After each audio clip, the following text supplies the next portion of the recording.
Hello everyone. तो चलते हैं हम लोग यहाँ पर कंज्यूमर बजट के बारे में पढ़ने। वही आपका चैप्टर नंबर 4 चल रहा होगा ये आईसी का। ठीक है, तो पार्ट 2 कंसिडर कर लीजिए इसको। तो कंज्यूमर बजट के बारे में हम पढ़ेंगे। सबसे पहले आपको टेबल बनानी आनी चाहिए इसकी, कुछ नहीं है। गुड 1 को आप 0, 10, 20, 30 ऐसा लिख दीजिए, और गुड 2 को 60, 40, 20 एंड 10, यानी कि ये तो आपको बढ़ा दीजिए 10-10 से, और ये आप घटा दीजिए 20-20 से। ठीक है, तो ये आपकी जो है एक टेबल आपके सामने आ जाएगी। उसके बाद देखिए, इसको अगर आप ग्राफ पर डाल देते हैं तो कुछ इस टाइप की फिगर आपको ऑब्टेन देखने को मिलेगी। ठीक है, और इसको हम क्या बोलते हैं? Budget line. बजट लाइन का दूसरा नाम होता है प्राइस लाइन। ये बात आप ध्यान रखना, 1 नंबर में आ जाता है। अब यहाँ पर मैं आपको बजट सेट के बारे में थोड़ी सी कुछ बातें बता देता हूँ। तो ये सेट वही था टेबल भाई। ये बजट लाइन आपकी क्या हो गई? Graphical representation of budget set. तो बजट सेट को अगर मैं ग्राफ में रिप्रेजेंट करवा दूंगा तो वो मेरा क्या बन जाएगा? बजट लाइन बन जाएगी। बजट लाइन को मैं प्राइस लाइन कहता हूं। अब मुद्दा है बजट सेट समझने का, आइए इसके बारे में बात करते हैं। तो बजट सेट एक अटेनेबल कॉम्बिनेशन होता है दो गुड्स का, उसके प्राइस और आपकी इनकम दोनों गिवन है। तो ये होता है, मतलब आपको पता है आपकी इनकम क्या है, आपको पता है जो गुड्स है उसके प्राइस क्या हैं। उसके बाद आप दो गुड्स के ना कॉम्बिनेशन को तैयार करते हो, which is attainable, which is feasible, which you can afford, which you can buy easily with your given income. तो इस चीज़ को हम बोलते हैं बजट सेट। अरे सिंपल सी बात है, हम लोग भी तो अपने घरों पे एक बजट तैयार करते हैं कि भाई पापा की इनकम इतनी है तो हमको इतना इतना खर्चा करना है, इतना इतना सेविंग करनी है। तो आप ये बजट ही तो तैयार कर रहे हैं ना। तो इसी चीज़ को हम यहाँ पर क्या कहते हैं? बजट सेट कहते हैं। अब देखिए, बजट सेट को बजट कांस्टेंट भी बोला जाता है। क्यों बोला जाता है? इसका रीज़न यहाँ पर है क्योंकि ये एक लिमिट आपको बताता है। भाई आपकी इनकम मान लीजिए 10,000 रुपीज़ है पर मंथ, तो एक लिमिट इसने बता दी ना कि भैया खर्चा आपको जो करना है 10,000 के अंदर अंदर ही करना है। ठीक है, उसके बाद देखिए बजट इक्वेशन आ जाती है। ये वाली बजट इक्वेशन है, इसको आप याद कर लेना, यानी कि प्राइस ऑफ गुड 1। ठीक है, तो price into good 1 plus price of good 2 into good 2। तो ये कम होना चाहिए या इक्वल होना चाहिए आपकी इनकम के। आप इससे ज़्यादा खर्चा नहीं कर सकते हैं। या तो आपकी इनकम के इक्वल हो, भाई 10,000 आपकी इनकम है, 10 का 10 खर्चा कर दो, कोई दिक्कत नहीं। या फिर आप अपनी इनकम से थोड़ा सा कम रखो ताकि आप लोग 1-2 हज़ार रुपये सेविंग भी कर सकें। तो ये था इस पूरे टॉपिक का यहाँ पे मतलब। और चलता हूँ मैं अब अपने अगले पेज की तरफ। उम्मीद करता हूँ ये सब समझ में आपको आ गया होगा। बजट लाइन की डेफिनेशन मैं ऑलरेडी रिवील कर ही चुका हूँ आप लोगों से। अब ये अटेनेबल कॉम्बिनेशन और नॉन अटेनेबल कॉम्बिनेशन की बात करता हूँ। ये रहा अटेनेबल कॉम्बिनेशन, जो आपकी इस बजट लाइन, ठीक है, जो आपकी इस बजट लाइन के अंदर है, जिस चीज़ को आप अफोर्ड कर सकते हैं वो चीज़ होती है फीजेबल या अटेनेबल कॉम्बिनेशन। जो चीज़ें आप अफोर्ड नहीं कर सकते हैं वो इस ग्रीन वाले हिस्से में आती है, जो कि non feasible and non attainable combination होते हैं। आप डायग्राम बना देना, और जो मैंने आपसे बात कही है अफोर्ड करने वाली, उसको भी आप यहाँ पर बोल सकते हैं, कोई दिक्कत नहीं है। उसके अलावा देखो 1-2 थ्योरी पार्ट यहाँ पर दिया हुआ है।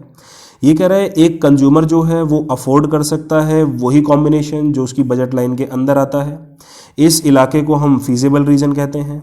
एक कंज्यूमर अफोर्ड नहीं कर सकता जब कोई कॉम्बिनेशन बजट लाइन के पार जाता है, जिसको हम नॉन फीजिबल कहते हैं। तो आप यहीं से याद कर लेना, अपने पास से बनाने की कोई दिक्कत या कोई ज़रूरत आपको नहीं पड़ेगी। उसके बाद देखिए बजट सेट और बजट लाइन में एक डिफरेंस आपको दिया हुआ है। तो सबसे पहली चीज़ आपको दोनों की इक्वेशन पता होनी चाहिए।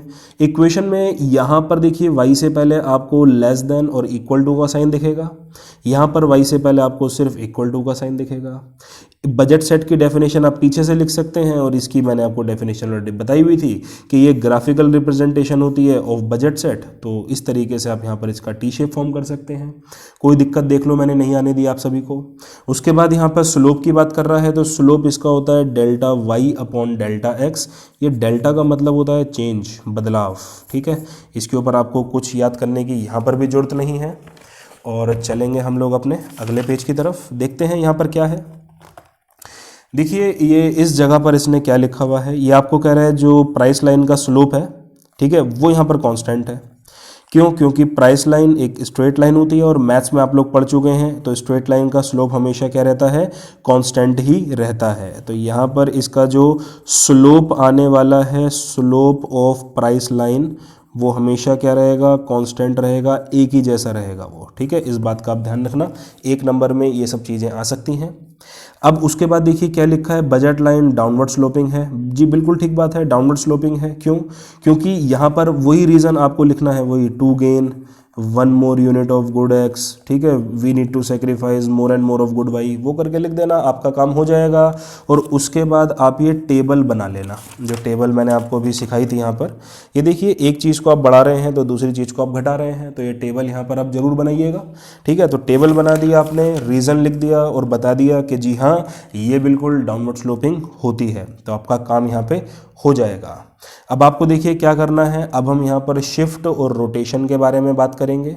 तो देखिए, आपकी जो ओरिजिनल बजट वाली जो टेबल मैंने आपको सिखाई थी, वो ये वाली सिखाई थी कि भाई 10 20 30 है ना, 0 10 20 30, यानी कि 10 से बढ़ा दो और ये 20 20 से घटा दो। ये मैंने ओरिजिनली आपको सिखाई थी। अब देखिए, अगर आपको टेबल जो बजट है, बजट लाइन है अपनी, वो राइट शिफ्ट करनी है, तो आप क्या करेंगे? आप सबकी मल्टीप्लाई 2 से कर देंगे। ठीक है, राइट शिफ्ट अगर आपको करना है तो आप सबकी मल्टीप्लाई, देखो 10 को 20 बना दिया, 20 को 40 बना दिया, 30 को 60 बना दिया, 60 को 120 बना दिया, 40 को 80 बना दिया, 20 को 40 बना दिया। आप 2 से मल्टीप्लाई कर दो, बात खत्म हो जाएगी यहाँ पे। लेकिन अगर आपको लेफ्ट शिफ्ट लगाना है, ठीक है, राइट होता है इस तरफ, लेफ्ट होता है इस तरफ, तो आपको क्या करना पड़ेगा? कुछ नहीं, वो डिवाइड बाय 2 करना पड़ेगा। तो अगर आप एक टेबल याद कर लेते हैं मेरे कहने पे, तो देखिए आपके आगे आने वाले कितने कामकाज आसान हो जाएंगे। और बस इन्हीं चीज़ों को आप अलग अलग प्लॉट कर देना। तो जैसे कि मान लीजिए ये थी मेरी जो पुरानी वाली बजट लाइन थी, ठीक है, मुझे राइट शिफ्ट डालना था, ये देखिए राइट में डाल रहा हूँ, तो राइट वाली टेबल को आप बना लीजिए, है ना। ये इन्होंने एक में बनाए हैं, आप अलग अलग बनाना, आप राइट की अलग बनाना और लेफ्ट वाली अलग बनाना। तो लेफ्ट वाली में ये छुपा दो, ये देखो यहाँ पर ये ओरिजिनल तो ये वाली थी और यहाँ पर इन्होंने नीचे की तरफ को, मतलब पीछे की तरफ धकेल दिया उसको। नॉर्मल आप लोग प्लॉट करेंगे तो आपका काम यहाँ पर ईजिली हो जाएगा। तो अब मैं चलता हूँ यहाँ पर बजट लाइन रोटेशन के बारे में समझेंगे। रोटेट कब होता है? देखिए, शिफ्ट कब होगा आपका? जब दोनों चीज़ों में बदलाव होगा, ठीक है, दोनों चीज़ों में बदलाव होगा।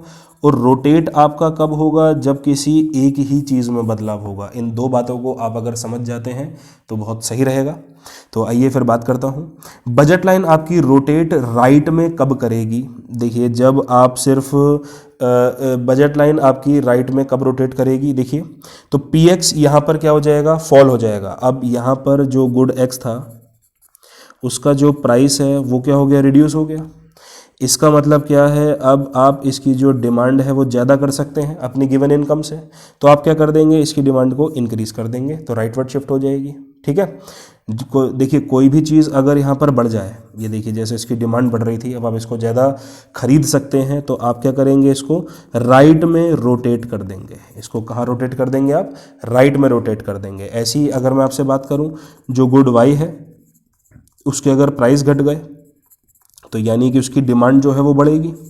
डिमांड अगर बढ़ जाएगी तो आप इसको कहाँ कर देंगे? राइट में ही रोटेट कर देंगे। देखिए इसका राइट ये है ना। और ऐसी ही इसके रिडक्शन वाले कामकाज हो जाएंगे यहाँ पे। अब देखिए यहाँ पर क्या था कि इसका जो गुड एक्स था उसका प्राइस यहाँ पे बढ़ा, प्राइस बढ़ने से जो डिमांड है वो रिड्यूस हो गई, तो आपने इसको लेफ़्ट में रोटेट कर दिया। ये देखिए जो लाइट ब्लू है ये आपका ओरिजिनल वाला था और डार्क ब्लू है ये जो आपका रोटेट होकर अब साइड में खिसका है। मैंने एरो बना दिए हैं ताकि आप लोग कोई कंफ्यूज ना हो। और ऐसी यहाँ पर है, इसकी एक्सप्लेनेशन अब आप लोग अपने आप करते रहिएगा। आ जाता है कंज्यूमर इक्विलिब्रियम, आईसी एनालिसिस कहते हैं इसको। ये मैं आपको सेपरेटली अपनी वीडियो में डाल कर दूंगा। इसके साथ आपका ये वाला चैप्टर भी हो चुका है एकदम समाप्त। मिलते हैं आपसे अगले चैप्टर में।